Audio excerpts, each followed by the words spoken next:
13 अप्रैल की सुबह थी। चाइना बॉर्डर के पास एक फ्लैग मीटिंग हो रही थी।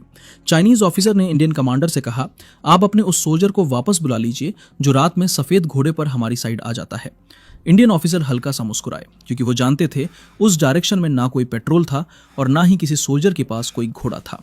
लेकिन एक सोल्जर जरूर था, एक मरा हुआ सोल्जर जिसने मरने के बाद भी अपनी ड्यूटी नहीं छोड़ी। आज हम बात करने जा रहे हैं एक ऐसे सोल्जर की जो 1968 में मर गया, लेकिन आज भी इंडिया की बॉर्डर की रक्षा कर रहा है। ये कहानी है बाबा हरभजन सिंह की।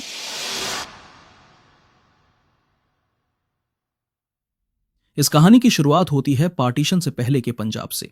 1941 में हरभजन सिंह का जन्म पाकिस्तान वाले पंजाब के कपूरथला जिले में हुआ था। लेकिन आजादी के बाद जब देश बटा तो उनका परिवार सब कुछ छोड़कर भारत वाले पंजाब में आ बसा। उनका परिवार किसानी करता था।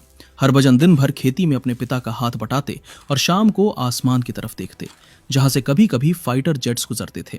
उसी फाइटर जेट्स की गूंज में उन्होंने अपना सपना बुना, एक दिन वर्दी पहनकर सीमा की रक्षा करने का। कड़ी मेहनत के बाद 1965 में वो इंडियन आर्मी में भर्ती हो गए और 23 पंजाब रेजिमेंट का हिस्सा बन गए। उनकी पहली पोस्टिंग हुई सिक्किम की बर्फीली पहाड़ियों में, जहां भारत और चाइना की सरहद सिर्फ कुछ कदम दूर थी। यहां दिन भी अंधेरा लगता था, क्योंकि ठंड और बादलों से घिरा ये इलाका सूरज की रोशनी से ज्यादातर छुपा रहता था। ऊपर से ऑक्सीजन की कमी, सांस लेना मुश्किल और हर कदम पर खतरा था। लेकिन हरभजन अपनी चैलेंजिंग ड्यूटी से कभी पीछे नहीं हटे। वो हमेशा सबसे पहले उठते, साथियों की मदद करते और हर काम बिना शिकायत के पूरा करते।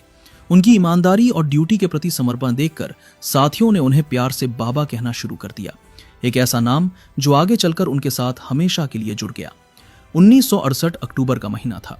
नाथुला पास पर लगातार बारिश हो रही थी। रास्ते कीचड़ और बर्फ से ढक चुके थे। तापमान 0 से नीचे चला गया था। इन्हीं हालातों में हरभजन को एक जिम्मेदारी सौंपी गई। खच्चरों पर भोजन और गोला बारूद लादकर ऊपर की पोस्ट तक पहुंचाना था।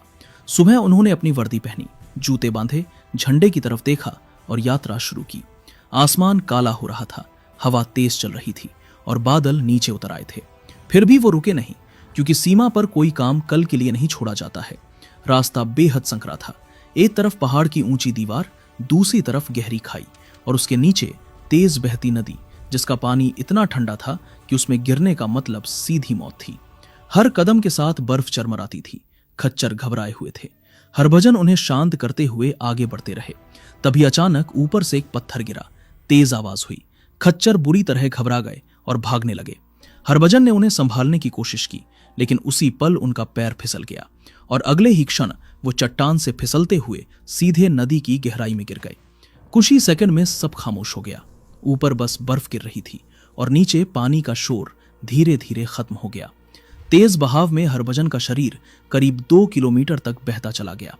जब शाम तक हरभजन अपनी पोस्ट पर नहीं लौटे तो बाकी सैनिकों को एहसास हुआ कि कुछ गलत हो चुका है। तुरंत एक सर्च टीम भेजी गई, लेकिन पहाड़ों की बर्फ से हर रास्ता ढक चुका था। 1 दिन बीता, 2 दिन बीते, 3 दिन बीत गए, पर ना कोई निशान मिला, ना कोई आवाज। आखिरकार मिसिंग इन एक्शन लिखकर फाइल बंद कर दी गई। कैंप में खामोशी छा गई। जवानों की आंखों में एक ही सवाल था, इतना ईमानदार जवान आखिर गया कहां? फिर 5वें दिन कुछ ऐसा हुआ जिसे सुनकर आज भी रोंगटे खड़े हो जाते हैं। रात के अंधेरे में जब कैंप में सब सो रहे थे, हरभजन के करीबी दोस्त को सपने में खुद हरभजन दिखाई दिए। वो बिल्कुल साफ दिख रहे थे, वर्दी पहने हुए, चेहरे पर शांति थी। उन्होंने अपने दोस्त से कहा, मुझे ढूंढना बंद मत करो, मेरा शरीर अभी भी वहीं है, नदी में एक बड़े से पत्थर के नीचे फंसा है। और फिर उन्होंने वो एग्जैक्ट लोकेशन बताई जहां उनका शरीर था। जैसे ही उनके दोस्त की नींद खुली, वो पसीने से तरबतर हो गया। उसे यकीन नहीं हो रहा था, लेकिन सपना इतना साफ था कि उसने बिना देर किए अफसरों को सब कुछ बता दिया। शुरू में किसी ने यकीन नहीं किया, लेकिन जब उसने एक एक डिटेल बताई तो एक सर्च टीम दोबारा भेजी गई और यहीं चमत्कार हुआ। जिस जगह का जिक्र सपने में किया गया था, वहां कुछ घंटों की तलाश के बाद हरभजन का शरीर मिल गया, बिल्कुल उसी पत्थर के नीचे, बिल्कुल उसी गहराई पर। वर्दी अब भी साफ थी, हथियार कमर पर था और चेहरे पर वही शांति, जैसे वो बस सो रहे हों। ये देखकर सभी सैनिक सन्न रह गए। किसी की समझ में नहीं आ रहा था कि ये कैसे संभव हो सकता है। हरभजन का अंतिम संस्कार पूरे सैन्य सम्मान के साथ हुआ। उन्हें तिरंगे में लपेटा गया, सलामी दी गई और उन्हें वहीं नाथुला पास के पास दफनाया गया। सबने सोचा अब ये कहानी यहीं खत्म हो गई, लेकिन असल में यहीं से असली कहानी की शुरुआत हुई, क्योंकि उनकी शहादत के बाद नाथुला पास की पहाड़ियों में कुछ अजीब और डरावनी घटनाएं होने लगीं।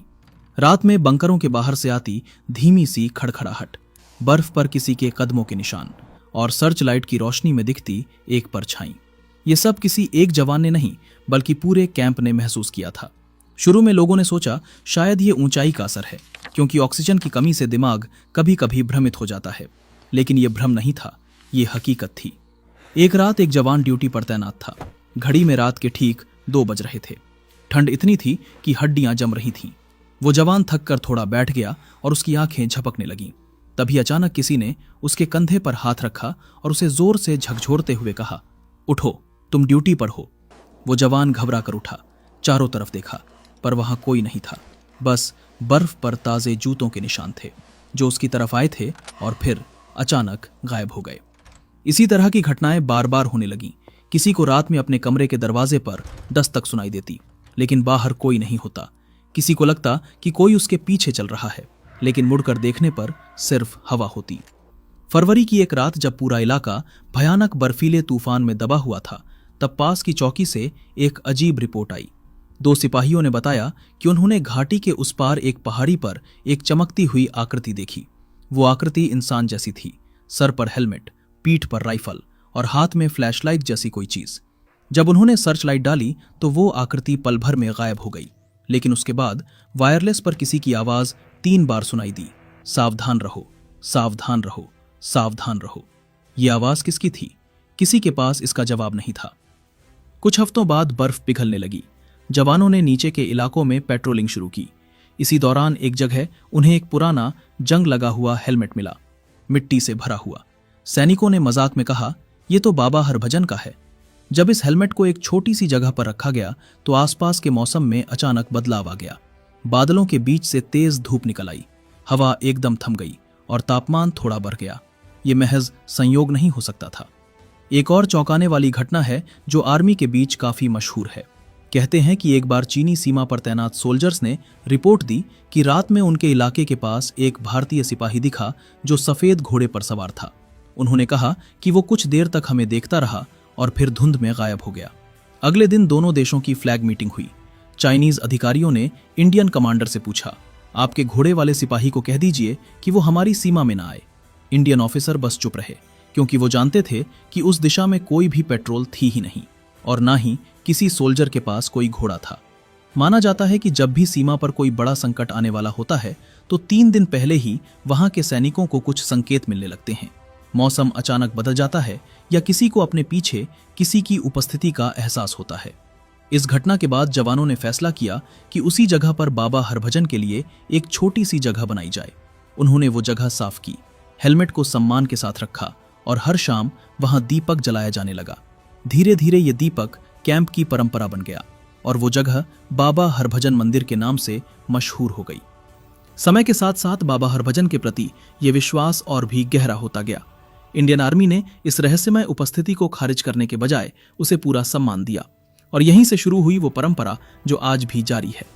हरभजन सिंह का नाम सेना की रिकॉर्ड बुक में हमेशा दर्ज रहा। उन्हें मरणोपरांत ऑनररी कैप्टन की रैंक दी गई, यानी उनकी मौत के बाद भी उन्हें प्रमोशन मिला।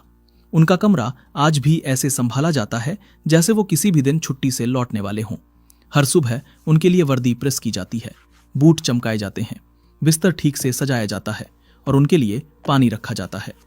लेकिन अजीब बात यह है, जब भी सुबह पहरा बदला जाता है उनके बिस्तर पर हल्की सी सिलवटें होती हैं, बूटों पर मिट्टी लगी होती है और पानी की बोतल खाली मिलती है, जैसे रात में कोई आया हो, ड्यूटी पर गया हो और लौटकर सो गया हो। हर साल सितंबर के महीने में बाबा हरभजन सिंह को 2 महीने की एनुअल लीव दी जाती थी। उनका सामान, तस्वीर, वर्दी और मेडल्स एक ट्रेन के फर्स्ट क्लास डिब्बे में भेजे जाते। न्यू जलपाईगुड़ी से कपूरथला तक पूरी जर्नी में उनके लिए एक सीट रिजर्व रहती और उस सीट पर कोई नहीं बैठता था। 2 महीने बाद यही सामान वापस भेजा जाता और सेना के रिकॉर्ड में लिखा जाता, बाबा हरभजन सिंह ने अपनी एनुअल लीव पूरी की और ड्यूटी पर वापस लौट गए। उनके नाम की सैलरी भी हर महीने दी जाती थी, जो उनके परिवार तक पहुंचाई जाती थी। ये सिर्फ एक परंपरा नहीं थी, ये इंडियन आर्मी का अपने शहीद के प्रति सम्मान था।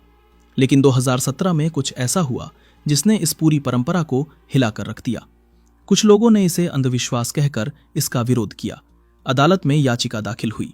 तर्क दिया गया कि सेना को धार्मिक आस्था से अलग रखा जाना चाहिए और यह भी कहा गया कि एक मृत व्यक्ति को सैलरी देना और छुट्टी पर भेजना तर्कसंगत नहीं है। कोर्ट में सुनवाई हुई और फिर फैसला आया, बाबा हरभजन सिंह को छुट्टी पर भेजने की परंपरा रोक दी जाए। मंदिर को भी कुछ समय के लिए बंद कर दिया गया। सैनिकों को यह फैसला गलत लगा, लेकिन ऑर्डर सेना का हिस्सा होता है, इसलिए सब चुप रहे, पर अंदर से हर कोई टूट चुका था। फिर वही सर्दी आई। दिसंबर 2017 नाथुला पास पर भारी बर्फबारी शुरू हो गई। जब मंदिर बंद था तभी अचानक अजीब घटनाएं होने लगीं। एक रात गश्त पर निकले जवानों ने देखा मंदिर की दिशा में एक हल्का सा प्रकाश दिख रहा है। जब वो पास पहुंचे तो हैरान रह गए। वो दीपक जो महीनों से बुझा हुआ था अब तेज लौ के साथ जल रहा था। मंदिर के गेट तक जाते हुए ताजे पैरों के निशान मिले, चौड़े बूटों के निशान, बिल्कुल आर्मी बूट्स जैसे, जो सीधे मंदिर की तरफ जा रहे थे। ये देखकर सभी जवानों की रूह कांप गई। कुछ ही दिनों में मामला सेना के सीनियर अफसरों तक पहुंच गया। आखिरकार फैसला बदला गया। मंदिर दोबारा खोल दिया गया। परंपरा फिर से शुरू की गई। तब से आज तक हर जवान अपनी पोस्ट पर जाने से पहले मंदिर जाता है, बाबा हरभजन से प्रार्थना करता है और फिर सीमा पर खड़ा होता है। चाहे दुनिया माने या ना माने, चाहे विज्ञान इसे स्वीकार करे या ना करे, लेकिन भारत चीन बॉर्डर पर तैनात हर सिपाही ये जानता है बाबा हरभजन आज भी ड्यूटी पर हैं और आज भी हर खतरे से पहले चेतावनी देते हैं। ये है बाबा हरभजन सिंह की कहानी, भारत के असली घोस्ट सोल्जर की कहानी, जिसने ये साबित कर दिया कि सच्ची देशभक्ति जन्म और मृत्यु की सीमाओं से परे होती है। ये वीडियो केवल इतिहास और सार्वजनिक रूप से उपलब्ध रिपोर्ट्स पर आधारित एक डॉक्यूमेंट्री शैली की प्रस्तुति है। इसमें किसी भी प्रकार की गोपनीय या संवेदनशील सैन्य जानकारी साझा करने का उद्देश्य नहीं है। यदि किसी जानकारी में त्रुटि हो तो कृपया हमें बताएं, हम उसे सुधारने के लिए तैयार हैं।